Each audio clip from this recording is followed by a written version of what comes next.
சென்னையில் உள்ள டாஸ்மாக் தலைமை அலுவலகத்தில் அமலாக்கத்துறை நடத்திய சோதனை சட்டவிரோதம் அல்ல என்றும் சோதனை அடிப்படையில் தொடர்ந்து விசாரணை நடத்தவும் சென்னை உயர்நீதிமன்றம் உத்தரவிட்டுள்ளது. டாஸ்மாக் தலைமை அலுவலகத்தில் கடந்த மாதம் 6ஆம் தேதி முதல் 8ஆம் தேதி வரை அமலாக்கத்துறை சோதனை நடத்தியது.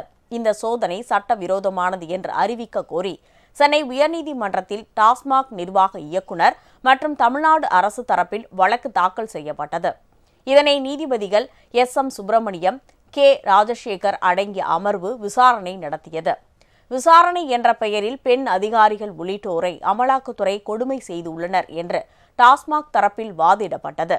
சட்டவிரோதமாக பண பரிமாற்றத்தில் டாஸ்மாக் ஊழியர்கள் மற்றும் அதிகாரிகள் சிலர் ஈடுபட்டதாக தகவல் கிடைத்ததால் சோதனை நடத்தினோம் என அமலாக்கத்துறை தெரிவித்தது. அனைத்து தரப்பு வாதங்களும் முடிவடைந்த நிலையில் இன்று தீர்ப்பளித்த நீதிபதிகள் டாஸ்மாக் தலைமை அலுவலகத்தில் அமலாக்கத்துறை நடத்திய சோதனை சட்டவிரோதம் அல்ல என்றும் அமலாக்கத்துறை நடத்திய சோதனை தேச நலனுக்கானதுதான் என்று கூறியும் அமலாக்கத்துறைக்கு எதிராக தொடரப்பட்ட தமிழக அரசின் மனுவை நீதிபதிகள் தள்ளுபடி செய்து உத்தரவிட்டனர். மேலும் சோதனை அடிப்படையில் தொடர்ந்து விசாரணை நடத்த அமலாக்கத்துறைக்கு அனுமதி அளித்தும் சென்னை உயர்நீதிமன்றம் உத்தரவிட்டுள்ளது.